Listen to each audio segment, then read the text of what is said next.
Hello दोस्तों, स्वागत है आपका पार्ट 1 में।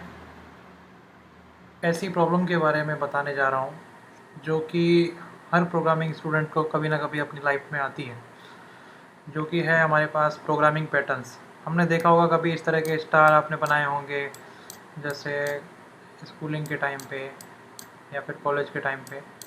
जब भी आपने इस तरह के कुछ पैटर्न बनाए होंगे जिसको हम पिरामिड पैटर्न्स बोलते हैं, इस तरह के पैटर्न्स, या फिर वो इसका रिवर्स भी हो सकता है कुछ इस तरह से। अगर हम देखें, ये रिवर्स है पैटर्न। मेरी डिज़ाइनिंग थोड़ी सी ख़राब है, तो प्लीज़ इसका ध्यान दें थोड़ा सा।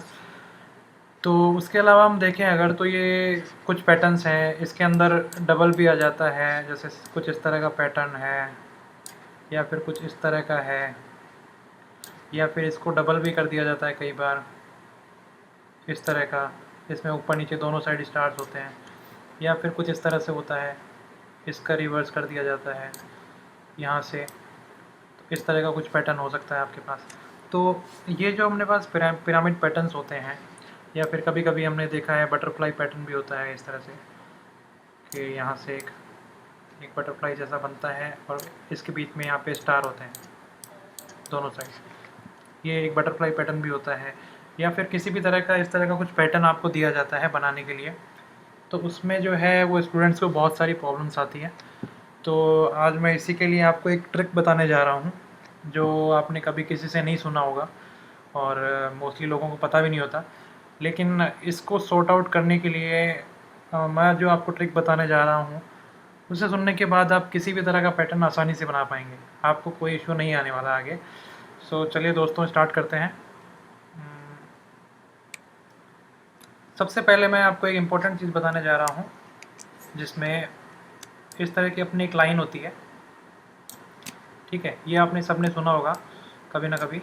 ये एक लाइन होती है, इस लाइन में यहाँ पे ज़ीरो होता है, इस साइड में पॉजिटिव चलता है और इस साइड में नेगेटिव चलता है। यहाँ पे माइनस में सारी वैल्यूज आती हैं, यहाँ पे जो वैल्यूज आती हैं वो सारी प्लस में आती हैं।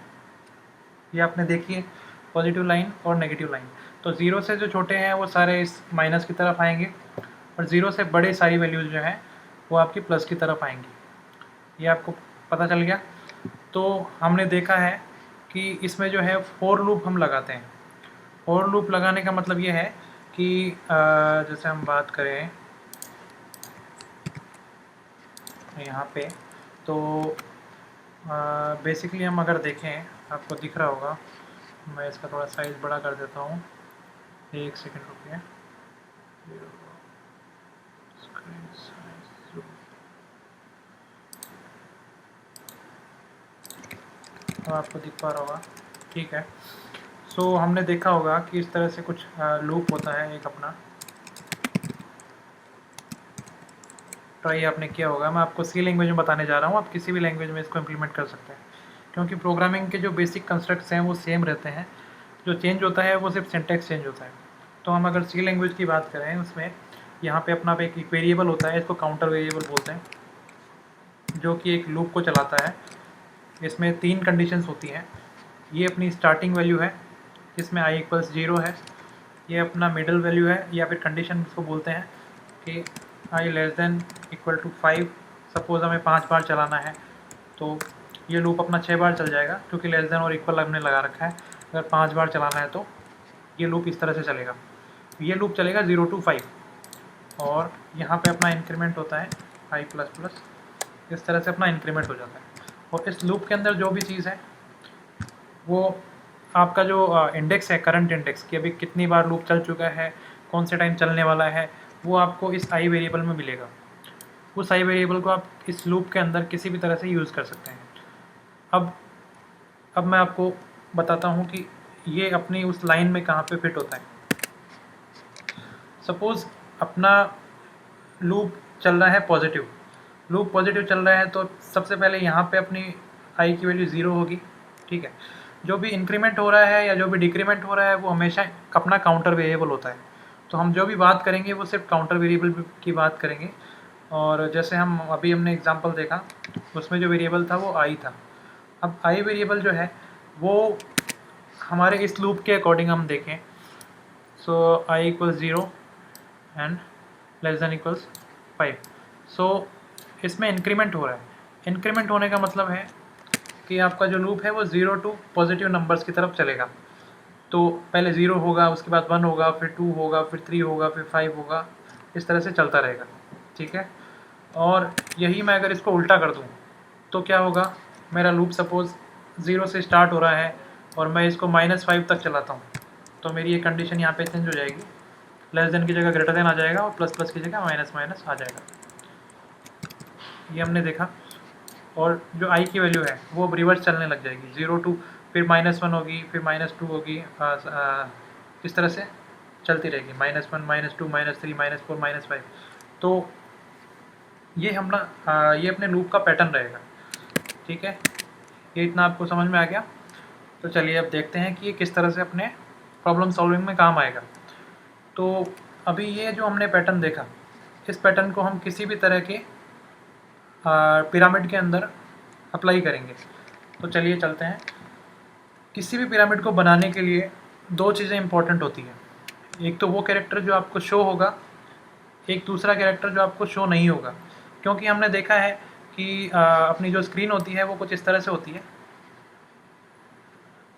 ये जो स्क्रीन है, तो हम इसमें कुछ भी अगर लिखना होता है हमें, तो हमें इस तरह से ही लिखना होता है, स्टार्टिंग से ही स्टार्ट करना पड़ता है, किसी भी रो को स्टार्ट से स्टार्ट करना पड़ता है।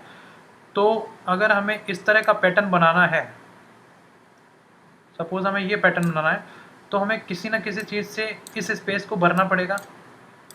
तो वो होता है स्पेस कैरेक्टर। स्पेस को हम इस तरह से डिनोट करेंगे।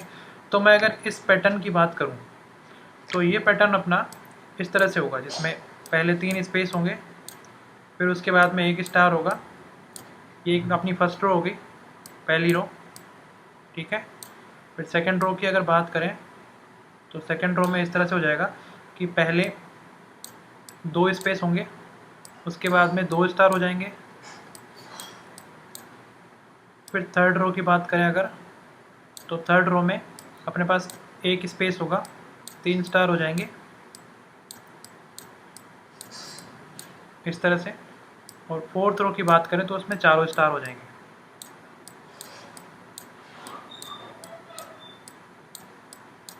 ठीक है, तो ये हमने देखा कि ऐसा कोई कंसेप्ट नहीं है कि आप शुरू से यहाँ से आप लिखना स्टार्ट कर रहे हैं और आपको ऐसा लग रहा है कि जैसे इस तरह का पैटर्न बन रहा है तो यहाँ पे स्क्रीन में कुछ भी नहीं है, जबकि ऐसा नहीं होता। ये स्क्रीन भी फिल होती है, लेकिन ये होती है स्पेस कैरेक्टर से। तो ये जो स्पेस कैरेक्टर है, इसकी भी एक अलग इम्पोर्टेंस है अपनी इसके अंदर।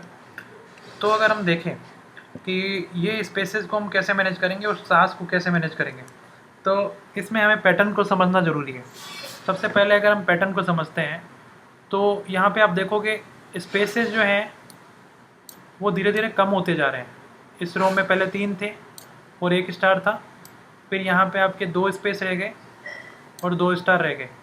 फिर थर्ड रो में हम देखें तो 1 स्पेस रह गया और 3 स्टार रह गए। तो ये जो स्पेसेस हैं वो अपने कम होते जा रहे हैं और स्टार्स जो है वो बढ़ते जा रहे हैं। स्टार्स को आप देखें, पहले 1 था, फिर 2 हो गए, फिर 3 हो गए, फिर 4 हो गए। ठीक है, तो किसी भी पिरामिड को बनाने में ये दोनों चीज़ों को हमें मैनेज करना होता है कि कितने स्पेस प्रिंट होंगे और कितने स्टार प्रिंट होंगे। ठीक है, तो अभी हम देखते हैं कि अपनी इस रो में हम क्या करेंगे। अब एक हमारा होता है मास्टर लूप। मास्टर लूप वो होता है जो बाहर का लूप होता है, जो आप सबने देखा ही होगा कि उस लूप के अंदर जो है वो हमें स्पेस और स्टार प्रिंट कराने के लिए 2 लूप और चलाने होते हैं, जो हम बेसिकली करते हैं। तो चलिए मैं आपको दिखा देता हूँ कि किस तरह से ये काम करता है। तो हम इसको ड्राई रन करके भी देखेंगे। अभी सबसे पहले अपना जो एक मेन लूप है वो हम चलाएंगे, जिसमें हम इस लूप को 1 से 5 तक चला देते हैं अंडरस्टैंडिंग के लिए। बाकी आप चाहें तो 0 से 4 तक भी या कैसे भी चला सकते हैं। लेस देन इक्वल्स 5 और दिस इज प्लस प्लस। ठीक है, तो अब यहाँ पे हमें i की वैल्यू मिलने वाली है। हम दूसरा फोर लूप अगर लिखते हैं, तो यहाँ पे हम बात करें तो इसमें काउंटर वेरिएबल का नेम क्या है चेंज हो जाएगा, क्योंकि हमें ये i की वैल्यू बार बार चाहिए होगी। तो काउंटर वेरिएबल का नेम चेंज हो जाएगा। सेकेंड लूप में हम इसको j बोल देंगे, j equals 1 and j is less than equals i and j plus plus. एक बार हम इस लूप को लिख लेते हैं, फिर मैं आपको समझाता हूँ कि ये काम किस तरह से करता है। इसी को मैं कॉपी पेस्ट नीचे कर लेता हूँ, ठीक है। अभी ये आपकी समझ में नहीं आ रहा होगा, इसको मैं k कर देता हूँ, ठीक। तो चलिए दोस्तों, अब हम इस पार्ट को यहीं पे ख़त्म करते हैं, मिलते हैं पार्ट 2 में, और उसका लिंक आपको वीडियो के डिस्क्रिप्शन में मिल जाएगा, वहाँ पे जाके आप सेकेंड पार्ट को स्टार्ट कर सकते हैं। धन्यवाद।